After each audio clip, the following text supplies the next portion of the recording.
Hello everyone, welcome to Tesla teaching. बहुत दिनों के बाद आप लोगों के लिए एक वीडियो लेके आया हूँ।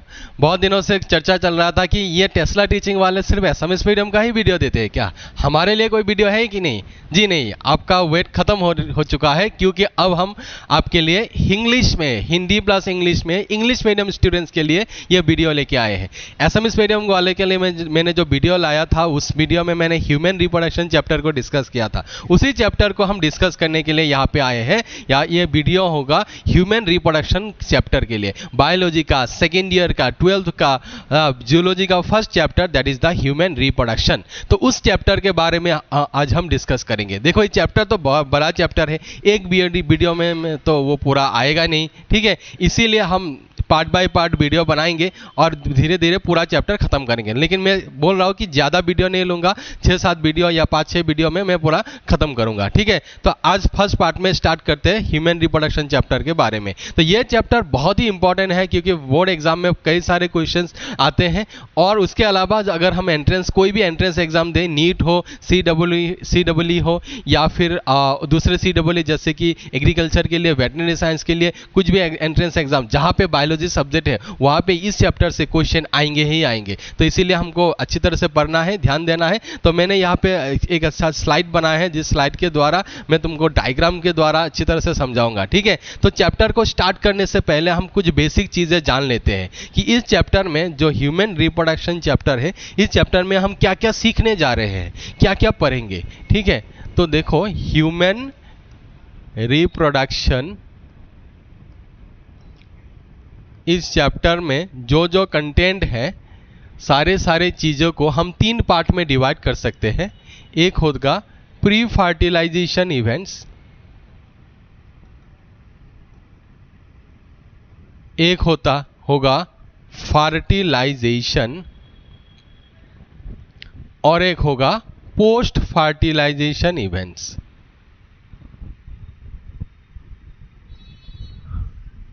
ठीक है। तो जितने भी कंटेंट है, हम इन 3 पार्ट में डिवाइड करेंगे। प्री फर्टिलाइजेशन इवेंट्स, जो फर्टिलाइजेशन से पहले जो घटना होता है, उसमें हम क्या पढ़ेंगे। उसमें हम पढ़ेंगे, सबसे पहले पढ़ेंगे मेल रिप्रोडक्टिव सिस्टम के बारे में, ठीक है। उसके बाद पढ़ेंगे फीमेल रिप्रोडक्टिव सिस्टम के बारे में। उसके बाद हम पढ़ेंगे गैमेटोजेनेसिस के बारे में, गैमेटोजेनेसिस, जिसमें हम मेल गैमेटोजेनेसिस और फीमेल गैमेटोजेनेसिस दोनों के बारे में पढ़ेंगे। तो मतलब गैमेटोजेनेसिस में 2 टॉपिक आएगा, एक मेल गैमेटोजेनेसिस जिसको बोला जाता है स्पर्मेटोजेनेसिस, और एक फीमेल गैमेटोजेनेसिस जिसको बोला जाता है oogenesis, ठीक है। Then again pre fertilization events में और एक टॉपिक हम पढ़ेंगे, that is the menstrual cycle. तो ये सारी चीजें हमको पढ़ना है प्री फर्टिलाइजेशन इवेंट्स में। अभी नेक्स्ट पढ़ेंगे हम फर्टिलाइजेशन, उसके बाद फर्टिलाइजेशन आएगा, फर्टिलाइजेशन कैसे होता है वो सब हम सीखेंगे। उसके बाद हमको सीखना है post fertilization events. Post fertilization events में हम क्या पढ़ेंगे कि फर्टिलाइजेशन के बाद जो जाइगोट फॉर्म होता है, उससे कैसे एम्ब्रायो बनता है, तो एम्ब्रायो फॉर्मेशन कैसे होता है वो हम सीखेंगे। फिर हम पढ़ेंगे प्लेसेंटा के बारे में, प्लेसेंटा फॉर्मेशन, प्लेसेंटा के बारे में डिटेल्स में पढ़ेंगे। देन उसके बाद चाइल्ड जब फुल्ली डेवलप होता है तो वो बाहर निकल के आता है, जिसको पार्चुरेशन बोला जाता है, पार्चुरेशन। तो पार्चुरेशन के बारे में पढ़ेंगे, और पढ़ेंगे पार्चुरेशन के बाद उस बच्चे को न्यूट्रिशन चाहिए जो मिलेगा लैक्टेशन के साथ, लैक्टेशन के द्वारा, तो हम पढ़ेंगे लैक्टेशन। तो ये पूरा का पूरा इवेंट्स है जो इस चैप्टर में हम सीखने जा रहे हैं, ठीक है। तो हम एक एक करके सब टॉपिक को कवर करेंगे। तो ये आउटलाइन मैंने दिया है, इस चैप्टर में क्या क्या चीज़ें हमको पढ़ना है। ये सारे टॉपिक हमको, कोई भी टॉपिक हमको स्किप नहीं करना, सब कुछ हमें पढ़ना है, ठीक है। अगेन प्री फर्टिलाइजेशन में और एक चीज़ है कि फीमेल रिप्रोडक्टिव सिस्टम के अंडर में ही पड़ेगा मेमरी ग्लैंड के बारे में, ठीक है, वो भी हम सीखेंगे।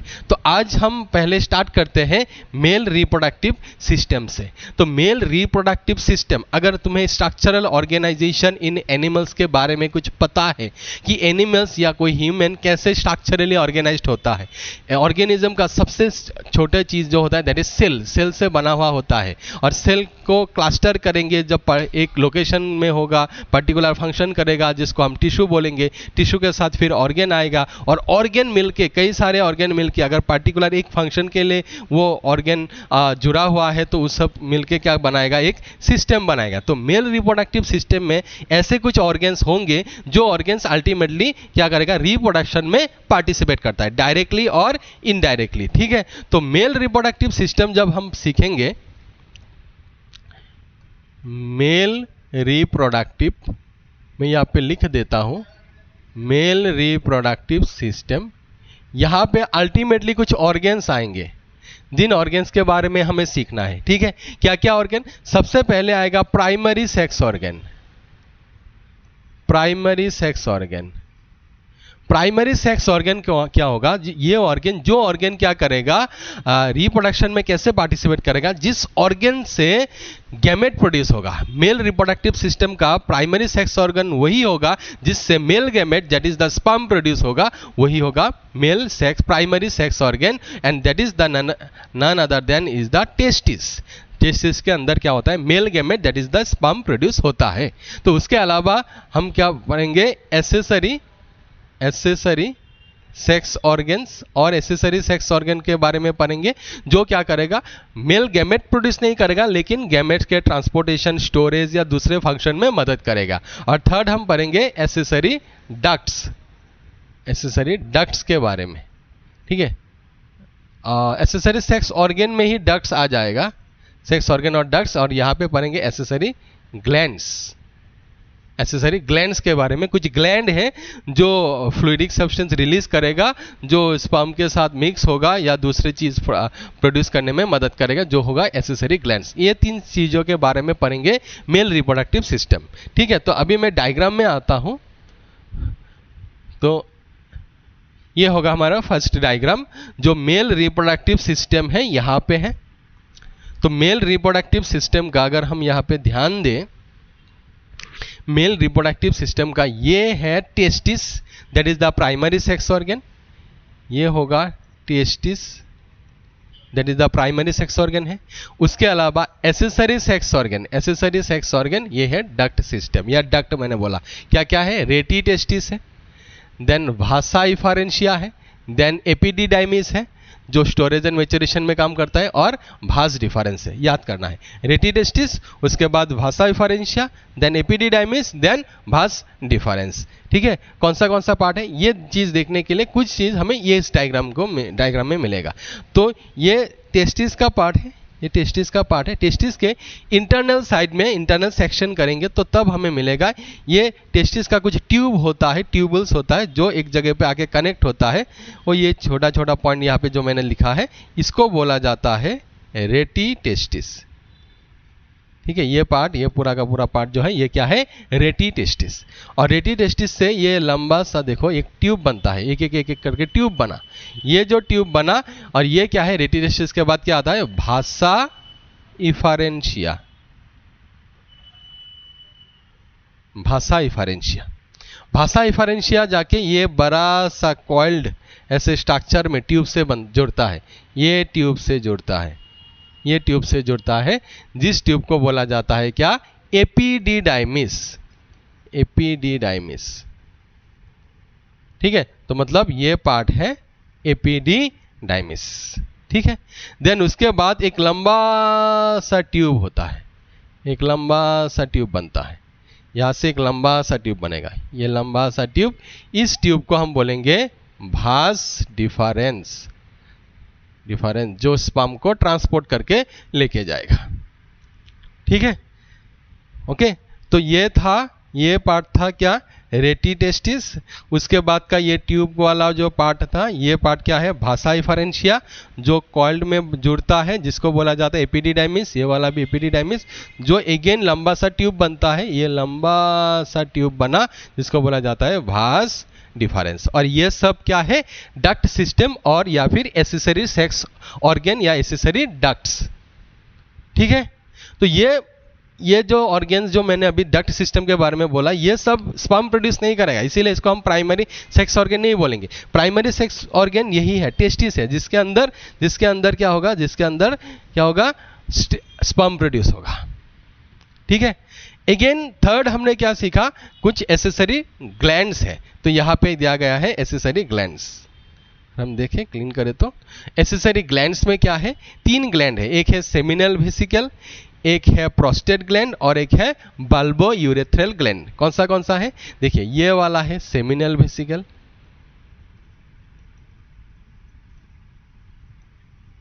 ठीक है। उसके बाद ये बड़ा सा ग्लैंड जिसको बोला जाता है प्रोस्टेट ग्लैंड। देन अगेन ये छोटा सा एक ग्लैंड जिसको बोला जाता है बल्बो यूरेथ्रल ग्लैंड। ठीक है। तो यहां पे मैंने कुछ पॉइंट नोट डाउन किया है, ध्यान देना कि सेमिनल वेसिकल क्या करता है, सीक्रेट्स एल्केलाइन फ्लूइड क्या करता है, रिलीज करता है विथ फ्रुक्टोज फॉर एनर्जी। और जिस फ्लूइड में क्या रहेगा, फ्रुक्टोज रहेगा, जो क्या करेगा, एनर्जी प्रोवाइड करेगा। अगर स्पर्म इसके साथ मिक्स हुआ तो स्पर्म को एनर्जी प्रोवाइड करने में मदद करेगा ये फ्रुक्टोज। और फ्रुक्टोज और एक एल्केलाइन फ्लूइड में है, और वो फ्लूइड कौन सीक्रेट करेगा, ये सेमिनल वेसिकल। ठीक है। देन उसके बाद आता है प्रोस्टेट ग्लैंड, और उसके बाद आता है बल्बो यूरेथ्रल ग्लैंड। तो ग्लैंड है, ये भी कुछ सिक्रेशन करेगा, जो क्या करेगा, स्पर्म को लुब्रिकेशन में मदद करेगा। और ये सारे सिक्रेशन और स्पर्म सब मिलके जो होता है, जिसको सीमेन बोला जाता है। ठीक है, जिसको क्या बोला जाता है, सीमेन बोला जाता है। ठीक है, ओके। तो ये तीनों जो ग्लैंड है, ये ग्लैंड, तीनों ग्लैंड का सिक्रेशन को मिला के एक जो फ्लूइड बनेगा, जिस फ्लूइड को बोलेंगे सेमिनल प्लाज्मा। तो हमारे एनसीईआरटी बुक में दिया गया है सेमिनल प्लाज्मा, जिसमें क्या है, फ्रुक्टोज है, जिसमें रिच अमाउंट ऑफ क्या है, कैल्शियम है, और जिसमें rich amount of certain enzymes है। ये ध्यान देना। ठीक है। तो अगर क्वेश्चन आया what is seminal plasma, then we can write that seminal plasma is the fluidic substance that is constituted by the secretions of seminal vesicle, bulbourethral gland and prostate gland, which have rich amount of fructose, calcium ions and certain enzymes, कुछ enzymes है। ठीक है। तो यहां तक हो गया, हमने प्राइमरी सेक्स ऑर्गन टेस्टिस देना, एसेसरी सेक्स ऑर्गन या डक्ट सिस्टम के अलग अलग duct, rete testis, vasa efferentia, epididymis, vas deferens सीखा। Then accessory gland seminal vesicle, prostate gland, bulbourethral gland हमने जाना। अगेन इस सेक्शन में यहां पे हमको क्या जानना है, देखो ये डायग्राम मैंने क्यों दिया गया है, क्योंकि जो यहां पे जो टेस्टिस जो है, टेस्टिस का इंटरनल स्ट्रक्चर भी हमको जानना है। तो टेस्टिस का अगर इंटरनली हम इसको डाइसेक्ट करेंगे, मतलब ट्रांसवर्स सेक्शन करेंगे, टीएस ऑफ टेस्टिस बनाएंगे, टीएस ऑफ टेस्टिस करेंगे, तो कुछ अंदर ऐसा दिखेगा, जिसमें क्या होगा, ये ऐसे बहुत सारे ऐसे लोब्यूल्स की तरह, ऐसे चेंबर की तरह दिखेंगे, बहुत सारे चेंबर की तरह दिखेंगे। ठीक है। इन एक एक चेंबर को बोला जाता है क्या, सेमिनिफेरस ट्यूबल्स। तो ये चैम्बर्स को बोला जाता है सेमिनिफेरस ट्यूबल्स। ठीक है। तो सेमिनिफेरस ट्यूबल्स जो होता है, सेमिनिफेरस ट्यूबल्स के अंदर देखो, यहां पे तुमको सेल दिखाई दे रहा है, यहां पे छोटा छोटा सेल मिलेंगे। तो यहां पे सेमिनिफेरस ट्यूबल्स के अंदर 2 तरीके का सेल रहता है। एक होता है सर्टोली सेल, ठीक है, एक होता है सर्टोली सेल, और दूसरा होता है मेल जार्म सेल। ठीक है। ये मेल जार्म सेल जो है ना, इसी से आगे जाके डेवलपमेंट, सेल डिवीजन डेवलपमेंट होके क्या बनेगा, स्पर्मेटाजोआ या फिर स्पर्म बनेगा, that is the male gamete बनेंगे, ये मेल जार्म सेल से। और ये जो सर्टोली सेल है ना, ये सर्टोली सेल क्या करेगा, मेल जार्म सेल को, इसको क्या करेगा, मेल जार्म सेल को इसको क्या करेगा, नरिशमेंट देगा, न्यूट्रिशन प्रोवाइड करेगा। तो ये क्वेश्चन हो सकता है, व्हाट इज द रोल और function of Sertoli cell. Sertoli cells provide nutrition और nourishes the male germ cell. ठीक है, ओके। देन उसके बाद देखो ये चैम्बर जिसके बारे में मैंने बोला सेमिनिफेरस ट्यूबल, इसके बाहर का जो स्पेस है, खाली जगह है, यहाँ पे ब्लड वेसल मिलेंगे, ब्लड फ्लो मिलेंगे, और इस खाली जगह को, इस स्पेस को, इस खाली जगह को, ये जो स्पेस है, इन स्पेस को बोला जाता है इंटरस्टिशियल स्पेस, इंटरस्टिशियल स्पेस। ठीक है, तो ये खाली जगह, ये खाली जगह, ये खाली जगह, ये खाली जगह, ये तो दो सेमिनिफेरस ट्यूबल्स के बीच में जो खाली जगह है जिसको बोला जाता है इंटरस्टिशियल स्पेस। और वहां पे इंटरस्टिशियल स्पेस में इस जगह पे एक सेल रहता है जिसका नाम है लेडिक सेल, या फिर इसको इंटरस्टिशियल सेल भी बोला जाता है, इंटरस्टिशियल सेल और फिर लेडिक सेल। यहाँ पे मैंने लिखा है, देखो cellular level Sertoli cell they nourish germ cells, Leydig cell. ठीक है, अभी लेडिक सेल क्या करता है, ये सेल कुछ क्या करेगा, हार्मोन रिलीज करेगा, मेनली एंड्रोजन हार्मोन रिलीज करेगा। सो हमें पता है androgen is a group of hormone, उसमें से पर्टिकुलर अगर एक हार्मोन के बारे में बताए तो क्या है, टेस्टोस्टेरोन, ज्यादा amount of testosterone hormone release करता है। तो अगर क्वेश्चन आया what is the role of Leydig cell, then we can write that the Leydig cell secretes androgen hormones, और you can write testosterone hormone, both are correct. Okay, तो ये कहां पे मिलेगा, इंटरस्टिशियल स्पेस में। या फिर ऐसा भी क्वेश्चन आ सकता है, what is the role of interstitial cell, हमें ध्यान देना है इंटरस्टिशियल सेल और लेडिक सेल सेम ही है। ठीक है, ओके, तो यहां तक थी कहानी। उसके अलावा यहां पे मैंने और एक चीज यहां पे मेंशन किया है, टेस्टिस एंड स्क्रोटम, ये वर्ड है स्क्रोटम। ये स्क्रोटम क्या चीज है, देखो टेस्टिस एक क्या रहता है, एक पाउच के अंदर रहता है, एक पाउच के अंदर रहता है, जिस पाउच के अंदर रहता है उस पाउच को बोला जाता है स्क्रोटम। ओके, अब ये स्क्रोटम का फंक्शन क्या है, देखो मैंने यहां पे मेंशन किया, scrotum maintains temperature, temperature maintain करता है टेस्टिस के अंदर, कितना, 2 to 2.5 degree Celsius lower than the body for spermatogenesis. Spermatogenesis होने के लिए, स्पर्म फॉर्मेशन होने के लिए टेम्परेचर बॉडी से 2 से 2.5 डिग्री सेल्सियस कम होना चाहिए। मतलब अगर बॉडी का टेम्परेचर 37 डिग्री सेल्सियस है तो टेस्टिस के अंदर इससे 2 to 2.5 डिग्री सेल्सियस कम, मतलब 35 से लेके 34.5 डिग्री सेल्सियस इस रेंज में, इस एरिया में रेंज में होना चाहिए, और उसको मेंटेन करके रखता है कौन, स्क्रोटम। ठीक है, ओके, तो यहां पे मैंने यहां पे और एक चीज लिखा कि सेमिनिफेरस ट्यूबल, जहां पे क्या होता है, स्पर्म प्रोडक्शन होता है, इसी जगह ट्यूबल्स में स्पर्म प्रोडक्शन होता है, मैंने बोल दिया मेल जर्म सेल से स्पर्म प्रोडक्शन होता है। So this is about the male reproductive system where we have discussed about the primary sex organ, accessory sex organ और accessory ducts and accessory glands। यहाँ पे पूरा खत्म होता है, समझ में आया? ठीक है, क्लियर, ओके। तो हमने मेल रिप्रोडक्टिव सिस्टम को, प्री फर्टिलाइजेशन इवेंट्स का मेल रिप्रोडक्टिव सिस्टम को सीख लिया। नेक्स्ट आते हैं female reproductive system. Female reproductive system, आ जाओ भाई, ओके। बहुत ही इंटरेस्टिंग है ये रिप्रोडक्टिव सिस्टम वाला टॉपिक, अच्छा लगता है पढ़ने में या फिर पढ़ाने में, है कि नहीं, है कि नहीं, अच्छा लगता है, बहुत अच्छा लगता है। सो फीमेल रिप्रोडक्टिव सिस्टम में यहाँ पे भी हम, जैसे कि मेल रिप्रोडक्टिव सिस्टम में प्राइमरी सेक्स ऑर्गन पढ़े थे, यहाँ पे भी हमें प्राइमरी सेक्स ऑर्गन मिलेंगी। जो ऑर्गन क्या होगा, female gamete that is the ovum produce करके देगा, और वो क्या है, अल्टीमेटली क्या है, ovary, that is the ovary. और फीमेल में 1 पेयर ऑफ ओवेरीज रहते हैं। ठीक है, देन अगेन उसके अलावा हमें एसेसरी डक्ट्स मिलेंगे, यहाँ पे हमें एसेसरी डक्ट्स मिलेंगे, जिसके अंदर हमें बहुत सारे चीज जैसे कि फेलोपियन ट्यूब मिलेंगे। ठीक है, वहां पे मैं डायग्राम में दिखा दूंगा एसेसरी डक्ट्स में क्या क्या होंगे। देन उसके बाद हम यहाँ पे और एक चीज हमको पढ़ना है, that is the mammary gland के बारे में। जो मेमरी ग्लैंड क्या करेगा, मिल्क प्रोड्यूस करके देगा, जो बच्चे को न्यूट्रिशन नरिशमेंट करने में मदद करता है। ठीक है, तो ये 3 चीज़ों के बारे में सीखना है। तो अभी हम एक डायग्राम सीखेंगे जिसमें मेमोरी ग्लैंड के अलावा ये बाकी प्राइमरी सेक्स ऑर्गन और एसेसरी डक्ट्स के बारे में दिया गया है, वो डायग्राम हम देखेंगे। ठीक है, ओके, आते हैं डायग्राम में। तो ये आता है फीमेल रिप्रोडक्टिव सिस्टम। तो इधर देखो, तो इस डायग्राम में अगर अच्छी तरह से देख लें, इसको रब कर लेता हूं मैं। ओके, ठीक है। तो primary sex organ that is the ovaries. तो ये एक ओवेरी है और ये एक ओवेरी है, दोनों साइड में।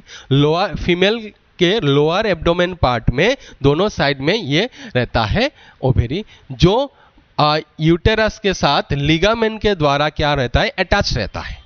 तो ओवेरिस को प्राइमरी सेक्स ऑर्गन बोला जाता है। क्यों? क्योंकि प्रोड्यूसिंग ओवा प्रोड्यूस करता है। और क्या करता है, ओनली ओवम प्रोड्यूस नहीं करता, उसके अलावा स्टेरॉइड हार्मोन भी प्रोड्यूस करता है, स्टेरॉइड हार्मोन भी रिलीज करता है, जैसे कि ईस्ट्रोजन, प्रोजेस्टेरॉन, ये सब। ओके, देन उसके बाद एसेसरी डक्ट जो है उसमें हम क्या पढ़ेंगे, उसमें हमको पढ़ना है फेलोपियन ट्यूब, उसमें हमें पढ़ना है यूटेरस, देन पढ़ना है सर्विक्स एंड वेजाइना। ठीक है, तो ये ओवेरी में ओवम प्रोड्यूस होने के बाद ओवम रिलीज होके जहां पे आएगा, ओवम रिलीज होके यहाँ पे आएगा, जिस जगह पे ओवम रिलीज होके आएगा वो ये ट्यूब है, यहां से लेके यहां तक। ठीक है, फिर यहां से लेके यहां तक जो ट्यूब बनता है लंबा सा, इस ट्यूब को बोला जाता है फेलोपियन ट्यूब या फिर ओवी डक्ट। ठीक है, इस फेलोपियन ट्यूब का अलग अलग साइट है, जगह है, जैसे कि फेलोपियन ट्यूब के टॉप मोस्ट पोर्शन या फिर इनिशियल पोर्शन भी बोल सकते हैं, ओवेरी के पास वाला जो पोर्शन है उस पोर्शन को बोला जाता है इनफंडिबुलम। ठीक है, उस पोर्शन को क्या बोलूंगा मैं, इनफंडिबुलम। तो अगर मैं लिख दूं, कहां पे लिखो, कहां पे लिखो, यहां पे लिख देता हूं, this is the infundibulum. Sir ये येलो कलर दिख रहा है क्या, दिख रहा है? अच्छा, नहीं दिखा तो दूसरा कलर यूज कर सकते हैं यहाँ पे। ठीक है, कोई बात नहीं। तो इसके बाद इनफंडिबुलम के बाद नेक्स्ट पार्ट जो आता है, नेक्स्ट पार्ट कॉर्नर का जो पार्ट है, कॉर्नर का पार्ट जिसको बोला जाता है एम्पुला। ठीक है, देन उसके बाद एक ट्यूब होता है लंबा सा, नैरो ट्यूब होता है, जो नेक्स्ट पार्ट में जाता है फीमेल रिप्रोडक्टिव सिस्टम का, जो क्या है, यूटेरस है। यूटेरस में ओपन होता है, इस पार्ट को बोला जाता है ईस्मास, फिर इथमास भी बोला जाता है। ठीक है, तो यहां पे मैंने ये चीजें लिखा है, देख सकते हो, यह है इनफंडिबुलम, देन एम्पुला। और एम्पुला पार्ट क्या होता है, the wider side of fertilization, जिस जगह पे क्या होता है, फर्टिलाइजेशन होता है वो एम्पुला। देन उसके बाद इथमास, जिसको narrow channel to the uterus, जो एक नैरो चैनल होता है, जो नेक्स्ट पार्ट यूटेरस के पास जाता है। मतलब ये वाला पार्ट जो है, दिस इज द यूटेरस, यहां पे दिया गया। ठीक है, ओके।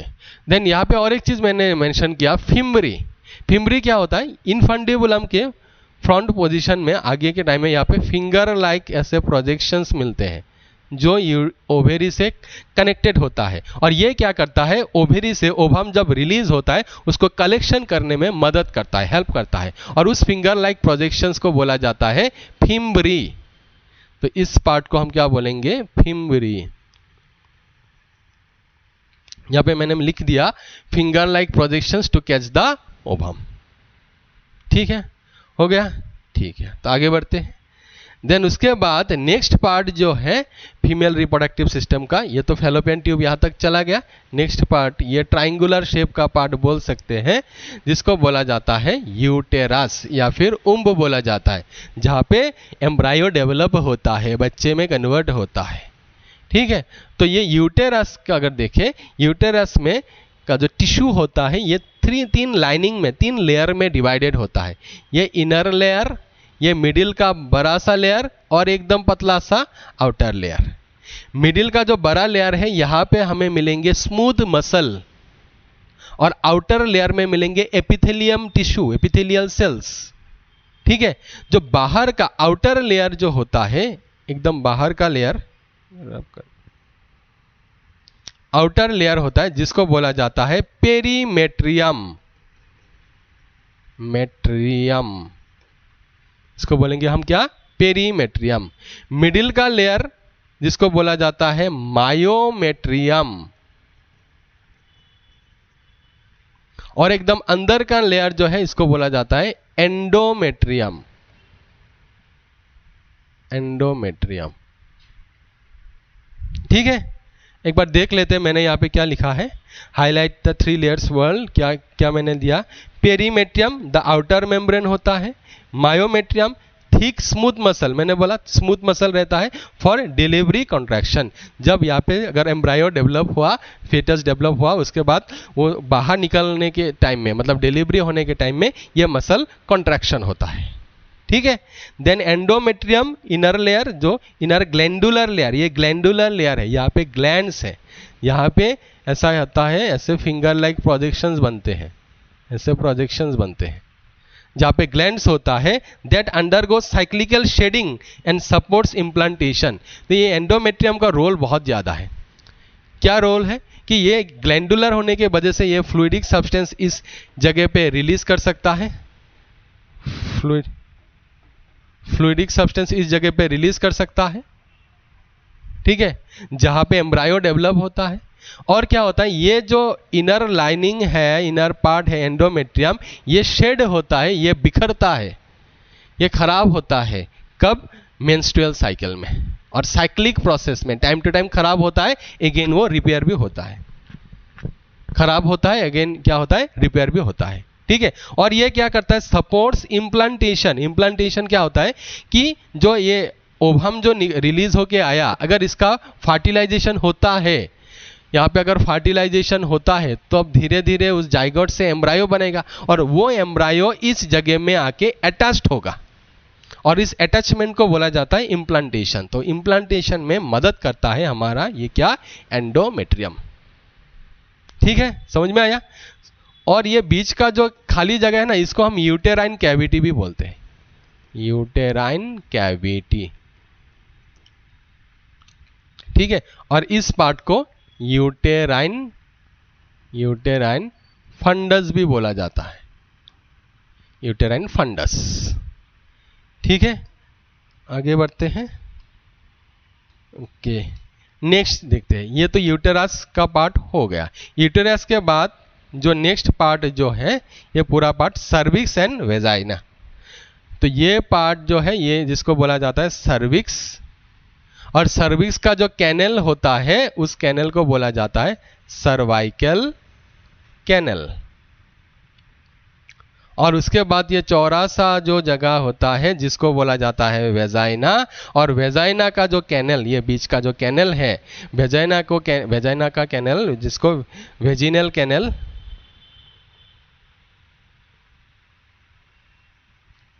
बोला जाता है, ठीक है। तो वेजाइना, हाँ, वेजाइना और सर्विकल कैनल ये पूरा मिलके, ठीक है, मैं और एक बार बना देता हूं अच्छी तरह से। ये है सर्विकल कैनल, ये है वेजाइना, ये दोनों मिलके क्या फॉर्म करता है? बर्थ कैनल फॉर्म करता है। क्या फॉर्म करता है? बर्थ कैनल, क्योंकि इसी कैनल से क्या होता है? बच्चे का जन्म होता है, इसलिए इसको बोला जाता है बर्थ कैनल, ठीक है। तो अगर बर्थ कैनल आया तो हम क्या लिखेंगे उसमें? सर्विकल कैनल, और क्या रहेगा? वेजाइना रहेंगे, ठीक है। So this is all about the female reproductive system except mammary gland, जिसको हम एक्स्ट्रा करके डिस्कस करेंगे, बाद में डिस्कस करेंगे, ठीक है। तो आज हमने जो सीखा, अगर हम रिवीजन करें तो फीमेल रिप्रोडक्टिव सिस्टम और मेल रिप्रोडक्टिव सिस्टम के बारे में डिस्कस किया। तो अगर यहाँ पे हम जाए तो ह्यूमन रिप्रोडक्शन का प्री फर्टिलाइजेशन इवेंट्स का male reproductive system, female reproductive system हमने डिस्कस कर लिया। नेक्स्ट वीडियो जो तुमको मिलेगा, उस वीडियो में मैंने ये गैमेटोजेनेसिस डिस्कस करना है। स्पर्मेटोजेनेसिस कैसे होता है, ओजेनेसिस कैसे होता है, दोनों में डिफरेंस क्या है, ये सब हम डिस्कस करेंगे, ठीक है। तो आज का वीडियो मैं यहाँ पे ख़त्म करने वाला हूँ, ख़त्म कर रहा हूँ।